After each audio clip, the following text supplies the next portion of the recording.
আমরা ধর্মীয় উত্তেজনা দেখাচ্ছি কি জয় শ্রীরাম বলে একদম রাস্তার উপরে নেমে পড়লাম। আমাকে দেখেও বলছে এক সময় জয় শ্রীরাম, শোনো আমাকে দেখে জয় শ্রীরাম, আমি এত বড় মানুষ নয় যে তোমার আমাকে দেখে পুরুষোত্তম রামের কথা মনে পড়বে। তুমি এটা বলছো কেন? আমিও ভালো করে বলে দিলাম জয় জয় শ্রীরাম। আপনি কেন বললেন? আমি কোন শাস্ত্রে লেখা আছে মর্যাদা পুরুষোত্তম রাম কেবল হিন্দুদের রাম? কোন তোমার শাস্ত্রে লেখা আছে মর্যাদা পুরুষোত্তম রামকে কেবলমাত্র হিন্দুরা শ্রদ্ধা করবে, মুসলিমদের করার অধিকার নেই? কোন শাস্ত্রে লেখা আছে মর্যাদা পুরুষোত্তম রামকে কেবল হিন্দুরা শ্রদ্ধা করবে, খ্রিস্টানদের শ্রদ্ধা করার অধিকার নেই? আমার কোন কোরআন কোন হাদিসে লেখা আছে হযরত মুহাম্মদ সাল্লাল্লাহু আলাইহি ওয়াসাল্লামকে কেবল মুসলমানরা শ্রদ্ধা করবে, হিন্দুদের শ্রদ্ধা করার অধিকার নেই? অতএব পৃথিবীর বুকে যত মহাপুরুষ এসেছে, যেমন আল্লাহ কোরআনে বলছেন ওমা আরসালনাকা ইল্লা রাহমাতাল লিল আলামিন, হে মুহাম্মদ আপনাকে জগৎবাসীর কাছে শান্তির প্রতীক হিসাবে পাঠালাম। মুসলমানের কথা বলেনি, তিনি আপনার রাহমাতাল লিল আলামিন জগৎবাসীর জন্য দয়ার প্রতীক ছিলেন। তেমনি আমার রাসূল হিন্দুদের জন্য শ্রদ্ধার, খ্রিস্টানদের কাছেও শ্রদ্ধার, মুসলমানদের কাছে শ্রদ্ধার। অতএব কোন ধর্মের ধর্মগুরুরা তাদের শাস্ত্রে লেখা নাই, কেবলমাত্র সেই ধর্মের পার্টিকুলার সেই রিলিজিয়নের জন্য আসে। ধর্মগুরুরা সবার কাছে শ্রদ্ধেয়। অতএব যে যেটা মেনে চলবে তার বিচার সে সেটা পাবে। আমার বিশ্বাস অনুযায়ী আমি চলি। কথাটা বুঝতে পারছেন কি পারছেন? অতএব রাজনৈতিক স্লোগান হিসাবে ড্রিঙ্ক করে মদ খেয়ে অত মহান একজন মর্যাদা পুরুষোত্তম রামের নামটা নেওয়া, ওটা কেবল হিন্দু নয়, প্রকৃত ধার্মিকদের একটু বুকে লাগে, আমারও একটু লাগে যে এত বড় একজন যার জন্য শাস্ত্র আছে, যাকে নিয়ে কত ইতিহাস আছে, আর তার নামটা ইন্টেনশন কি ইন্টেনশন আপনার ইন্টেনশনালি সে নিচ্ছে, এটা আমাদেরকে পীড়াদায়ক হিসাবে আমাদেরকে লাগে। তাই আমরা বলি না, কোনো ধর্মের ধর্মগুরুদের ধর্মীয় নায়কদের নাম ভাঙিয়ে নয়, ময়দানেতে গণতন্ত্রকে ভাঙিয়ে তোমরা আজকে যা করার করো। আল্লাহ রাসূলের লাইফস্টাইল পড়ুন, লাইফ হিস্ট্রি পড়ুন, জীবনটাকে দেখুন। অজ্ঞর মতো অবুঝের মতো কথা বলবেন না। আজকে ইতিহাসজ্ঞরা কখনো বলে মুসলমান তোমাদের জন্য পাকিস্তান করে দেওয়া হয়েছে চলে যাও, তোমাদের জন্য বাংলাদেশ করে দেওয়া হয়েছে চলে যাও, তোমাদের এখানে থাকার দরকার কি আছে, প্রয়োজন কি আছে? তারা যখন যা মুখে আসে আমাদেরকে বলে আমরা নাকি সামাজিক নয়, আমরা নাকি দেশদ্রোহী, আমরা নাকি সাম্প্রদায়িক।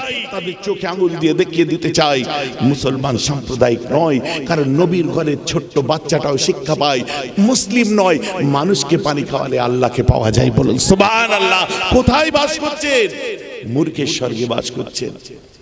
কথাই কথাই মুসলিমদের তোমাদের তো পাকিস্তান দিয়ে দেওয়া হয়েছে, তোমরা এখানে আছো কেন? কমেন্ট করে আমি পড়ি আর মনে মনে হাসি।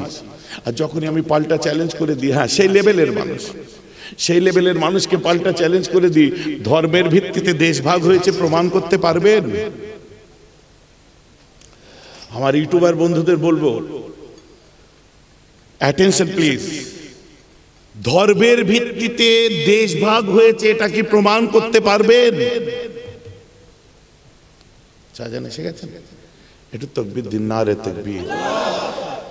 এখন কেউ আসেনি, এসে পৌঁছেছেন আমার মুরব্বী চাচা জান হুজুর পীর কেবলা, তাজিমান আমি তাকবীর দিচ্ছি, তাই নারে তাকবীর। চাচা জান হুজুর পীর কেবলা, চাচা জান হুজুর পীর কেবলা, নারে তাকবীর। শুনুন, ধর্মের ভিত্তিতে দেশ ভাগ হয়েছে এটা আজ পর্যন্ত কেউ প্রমাণ করতে পারবে না, এটা প্রমাণিত নয়। হ্যাঁ, পাকিস্তানকে ইসলামিক কান্ট্রি ঘোষণা করেনি, বরং পাকিস্তানকে ইসলাম মুসলিম স্ট্যাটাস দেওয়া হয়েছে। যেমন নাকি নেপাল হিন্দু রাষ্ট্র নয়। বর্তমানে যদি আপনার ওই যত কাণ্ড কাঠমান্ডুতে যদি না হতো তাহলে আপনি বলতে পারতেন রাজতন্ত্র ছিল, কিন্তু বর্তমানে নেপাল হিন্দু রাষ্ট্র নয়, ওখানে হিন্দু স্ট্যাটাস দেওয়া হয়েছে। বাংলাদেশ মুসলিম রাষ্ট্র নয়, ওখানে মুসলিম স্ট্যাটাস আছে, তার মানে গণতন্ত্র আছে। তেমনি ইন্ডিয়া হিন্দু রাষ্ট্র নয়, ইন্ডিয়াতে হিন্দু স্ট্যাটাস আছে, গণতন্ত্র আছে। অতএব পাকিস্তান ওটা মুসলিমদের জন্য ভাগ করে দেওয়া হয়নি। ইতিহাসজ্ঞদের বলতে চাই ইসলামিক স্ট্যাটাস দেওয়া হয়েছিল এবং যারা যাবে চয়েসটা তাদের উপরে ছাড়া হয়েছিল। সুবহানাল্লাহ। Got it? বুঝতে পারছেন আমার কথা?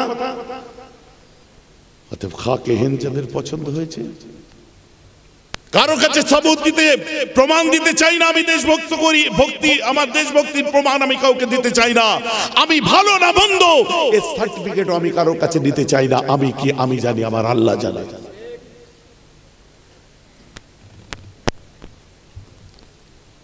অতএব ওই অন্ধভক্ত দেশকে ভালোবাসি জিন্দাবাদ ফ্রিডম ফাইটারের ঘরের ছেলে, স্বাধীনতা সংগ্রামীর বাড়ির ছেলের কাছে এই অন্ধ দেশভক্তি দেখাতে আসবেন না।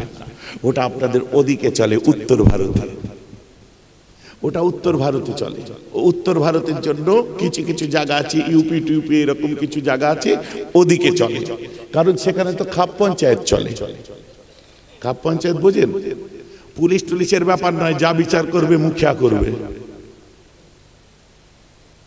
আর আমাদের এখানে আপনি ওখানে যেয়ে দেখুন, গুজ্জারদের এলাকায় বানিয়ারা থাকে না, বানিয়াদের এলাকায় আপনার গুজ্জার থাকে না, জাটদের এরিয়ায় কি বলে মাল্লাররা থাকে না, মাল্লারদের এরিয়ায় যাদবরা থাকে না।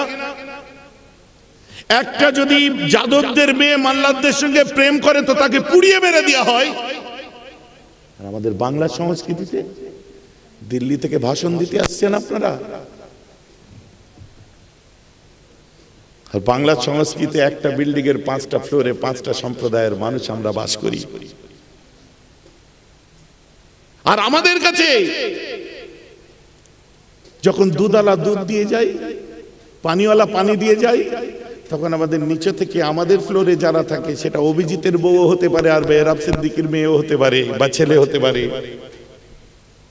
বা বউ হতে পারে, একসঙ্গে দুধটা নিয়ে যে কলিং বেল বাজিয়ে, দিদি ভাই তোমার দুধ দিয়ে গেছে নিয়ে নাও, পানি দিয়ে গেছে নিয়ে নাও, বা ও কুলে দিয়ে ভাবি আপনার দুধ দিয়ে গেছে নিয়ে নিন। আমরা এই সংস্কৃতিতে বাস করি। আমাদের কাছে দেশভক্তি উত্তর ভারত থেকে শিখাতে আসবেন না। আর দুর্বল কথাবার্তা আমাদেরকে বলবেন না। সামাজিকতা কি জিনিস আমরা জানি, সম্প্রীতি কাকে বলে আমরা জানি, ভ্রাতৃত্ব বন্ধুত্ব কাকে বলে আমরা জানি। নতুন করে ওটা দিদিদের কাছেও শিখবো না, দাদাদের কাছেও শিখবো না। ও শিক্ষা ছোটবেলায় আমাদের বাবা মারা আমাদেরকে দিয়ে রেখেছে। অতএব পলিটিক্স করুন, রাজনীতি করুন, এইসব ডায়লগবাজি জুমলাবাজি বন্ধ করে করুন। উন্নয়নের নিরিখে করুন, পিছিয়ে পড়া মানুষের অধিকারের নিরিখে করুন, সুশাসনের নিরিখে আপনারা জুমলা আপনার নির্বাচন করুন। আমার রাসূল তাই শিখিয়েছিলেন।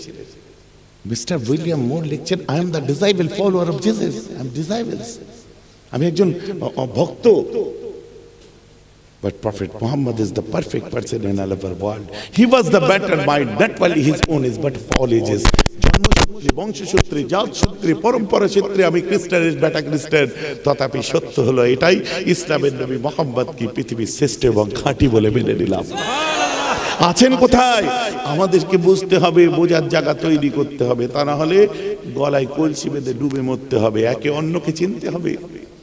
আমরা তো লাদেনের ধর্ম করি না, আমরা তো মোল্লা ওমরের ধর্ম করি না, আমরা তো মাসুদ আজহারের ধর্ম করি না, আমরা তো উগ্রপন্থী নয়, আমরা তো জঙ্গি নয়। আমরা যে ধর্মটা করি ওটা আমার রাসূলুল্লাহ শিখিয়ে দিয়ে গেছে, যে মানুষকে তলোয়ার দ্বারা নয় বরং নিজের আদর্শ দ্বারা তাকে জয় করো। বলুন না সুবহানাল্লাহ। Mister Davenport the Apology for মুহাম্মাদের মধ্যে লিখছেন, we must recognize that the spread of Islam not owned by victory of sword but spread by the magic of his personality and wonderful eloquence. হুজুর তো উপরে বসতে দে, হুজুর আপনি এখানে বসুন। এই যে সালাম, কথা আমার বুঝতে পারছেন? We must recognize that the spread of Islam not owned by victory of sword but spread by the magic of his personality and wonderful eloquence. কলিজা ঠান্ডা হয়ে যাবে। আজ এতদিন মুসলমানরা বলতো ইসলাম তলোয়ারির দ্বারা আসেনি, আদর্শ দ্বারা এসেছে।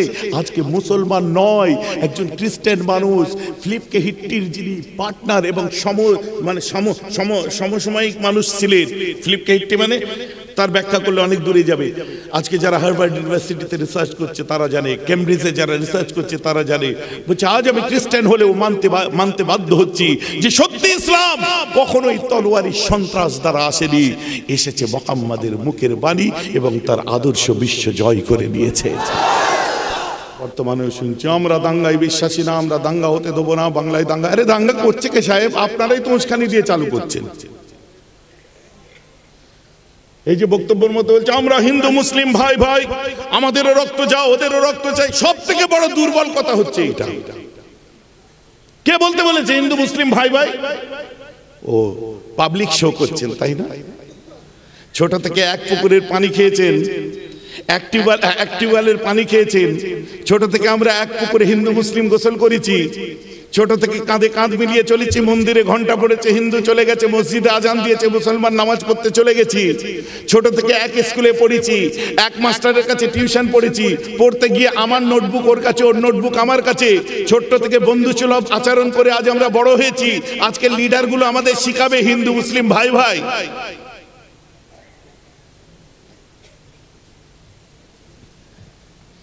এবারে কিছু উজবুক আছে, ওদিক থেকে হুপ করে উঠছে, এদিক থেকে হুপ করে উঠছে, ও লাঠি বার করছে তো এই বল্লাম বার করছে। ওদেরকে নিয়ে আর দেশের সম্প্রীতির বিচার করা যায় না, ওরা ওই রকমই। কথা বুঝতে পারছেন? ওদেরকে তোমরাও গণনার মধ্যে রাখো না, আমরাও গণনার মধ্যে রাখি না। আর বাকি নেতাদের বলি, দাঙ্গা করা তো দূরের কথা, হিন্দু মুসলিম আমাদের সবাইকে 1 বছরের জন্য এই পাশে হাই স্কুল ময়দানে ঢুকিয়ে দেন, ঢুকিয়ে দিয়ে মেন গেটটা তালা দিয়ে দেন। 1 বছরের মধ্যে আমরা যদি একবারও ঝগড়া বাঁধাই তখন আপনারা বলবেন আমাদের দোষ, আর যদি না ঝগড়া বাঁধাই আপনাদের ডায়লগ বন্ধ করে ছাড়বো। কথা বোঝা যাচ্ছে না? খালি আমরা হিন্দু মুসলিম ভাই ভাই, আমাদের কাছে জাতপাতের ব্যাপার নাই। বলছো কেন তুমি ব্যাপার নাই তো? খালি বারবার শুনছে আমরা পরিষ্কার কাজ করি, আমাদের এখানে আমাদের ইন্স্যুরেন্সে কোনো প্রবলেম নেই, এত চুরি চামারির ব্যাপার নেই, এখানে এই নেই, কোনো ঘাপলা নেই, অমুক নেই, তেমন। অতবার চুরি করিনি বলছো কেন তুমি?